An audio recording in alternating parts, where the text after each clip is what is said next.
নমস্কার, আমি ভাস্কর গাঙ্গুলি। মানুষের সারা জীবনের অনেক অবদমিত আকাঙ্ক্ষা বোধহয় মৃত্যুর পূর্বেই ভাষা পায়, কিন্তু বহু পরিবারই সে আকাঙ্ক্ষাকে, সে ইচ্ছেকে নিজেদের সুবিধার্থে ততটা গুরুত্ব দিতে পারে না বা দেয় না। কখনো কখনো পরিস্থিতিও বাধা হয়ে দাঁড়ায়। মৃত্যু পথযাত্রী মানুষটি তার শেষ শয্যায় সে আকাঙ্ক্ষা বুকে চেপে পৃথিবীর মায়া কাটায়। সেই রকমই একটি গল্প আলু পোস্ত।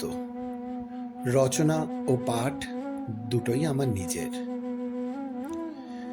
রান্নাঘরে শিলের ওপর নোড়া ঘষার আওয়াজটা অনেকক্ষণ ধরে শয্যাশায়ী রমলার কানে আসছে। আয়াটাকে জিজ্ঞেস করলেন, কি বাড়ছে রে? পোস্ত? বিরক্ত মেয়েটি উত্তর দিল, জানি না। এত নোলা কেন বাপু তোমার? দিন রাত বিছনা নোংরা করছো, তাও সারাক্ষণ নোলা শক করছে। রমলা মনে মনে আলু পোস্ত, ঝিঙে পোস্ত, পোস্তর বড়া, পোস্ত দিয়ে ডিমের ভাপা, নারকোল কোড়া পোস্ত বাটা মিশিয়ে নানান উপাদেয় পদের স্বাদ উপভোগ করতে করতে জিভটা ভিজিয়ে ফেললেন। বললেন, তোর বৌদিকে বলে আয় না, আলু পোস্তর সাথে যেন একটু কলাইয়ের ডালও করে, আর গরম তেলে কালো জিরে ফোড়ন দিয়ে আলুগুলো যেন একটু ভাজে, আর ভাজার সময় যেন একটু চিনি দেয়। বাঙাল বাড়ির মেয়ে মোটে রান্নায় মিষ্টি দেয় না, আর পোস্তটা যেন একটু মাখা মাখা করে।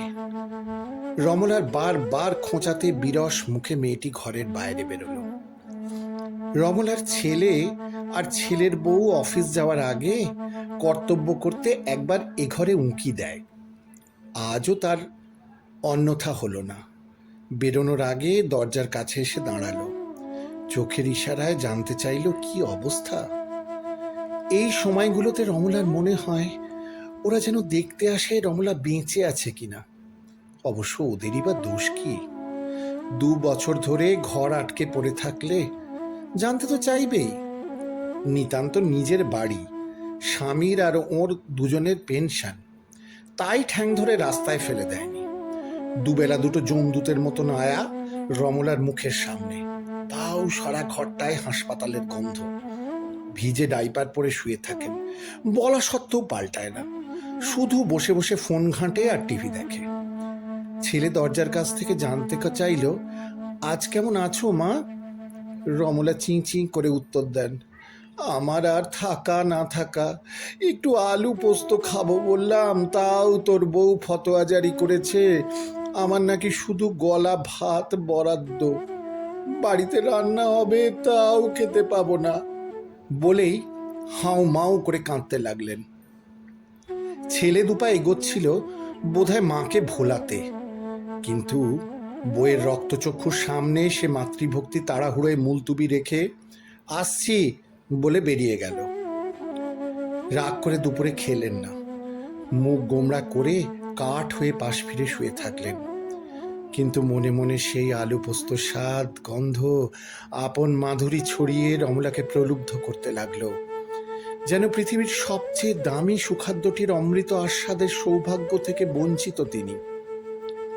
তাঁর মনের হাহাকার পোস্ত বাটার শিল নোড়ার শব্দে ককবে কখন কতবার চাপা পড়ে গেছে, কে তার খবর রাখে? মৃত্যু পথযাত্রিনীর অন্তরের চাহিদার মূল্য কেই বা কবে দেয়? মৃত্যুকালীন ভীমরতির অজুহাতে সংসার তার নিজের গাফিলতির সাফাই দিয়ে দায় ঠেলে। তবে রমলা আজ মরিয়া।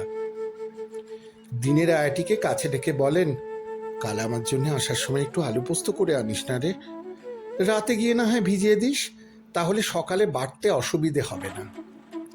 মেয়েটি মুখ ভ্যাংচায়, পোস্তর কত দাম জানো?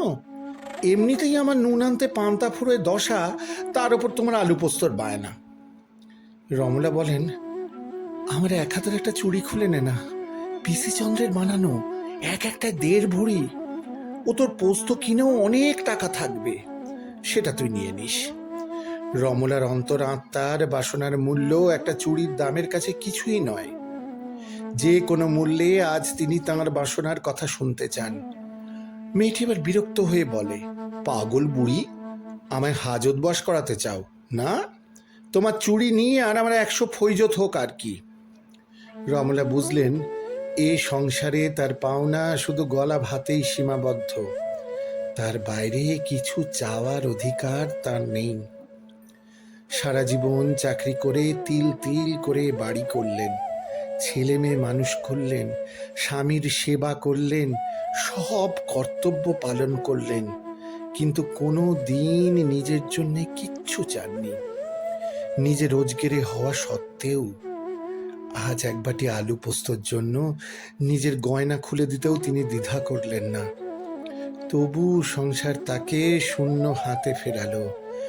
যুগ যুগ ধরে চলে আসা সত্য নিঃশব্দে তার কাজ সারল রমলার ওপরেও। শ্রাদ্ধের কাজ এইসবে মিটল। হাসি হাসি মুখে রমলা ছবির থেকে তাকিয়ে আছেন। সামনে দামি দামি ফুলের মালা, থরে থরে মিষ্টির বাক্স, দামি ধূপের গন্ধে বাড়ি মমা করছে, সাথে নামি কেটারারের দামি খাবারের গন্ধ। ছেলে বৌমা আয়োজনের কোনো ত্রুটি রাখেনি। সবাই ধন্য ধন্য করছে এদের মাতৃভক্তির বহর দেখে। ছেলের শাশুড়ি পরিজনদের মধ্যমণি হয়ে বলছেন, দিদি তো খেতে খুব ভালোবাসতেন, তাই ওরা আয়োজনের কোনো খামতি রাখেনি, আর রাখবেই বা কেন? উপযুক্ত ছেলে মেয়ে বৌমা। শেষ দিনও তো আলু পোস্ত খাবার বায়না করেছিলেন, সাথে আবার বিউলির ডাল। পরিজনরা রমলার লোভের বহরে অবাক হন, ভাবেন বাবা, শেষ বয়সেও এত জীবের ধার, আর তাও আবার মৃত্যু শয্যায়। এবার গঙ্গায় খাবার দিতে যাওয়ার পালা। সুন্দর ডিজাইনার মাটির থালায় থরে থরে মাটির বাটি সাজানো। নানান পদ জানান দিচ্ছে রমলার অন্তহীন লালসার। আলু পোস্তর বাটির ওপর কাঁচা লঙ্কাটি যেন বুক চিতিয়ে রয়েছে রমলার লকলকে জিভের মতো। হঠাৎ ছেলের হাত ফসকে আলু পোস্তর বাটিটা ঠকাস করে মাটিতে পড়ল। ছিটকে গেল দামি পোস্ত বাটা মাখা আলুর টুকরোগুলো।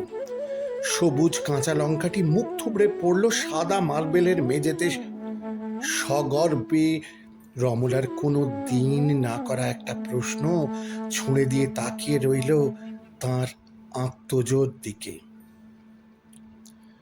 গল্পটি কেমন লাগলো আপনাদের তা কমেন্টে জানার অপেক্ষায় রইলাম। ধন্যবাদ, ভালো থাকবেন।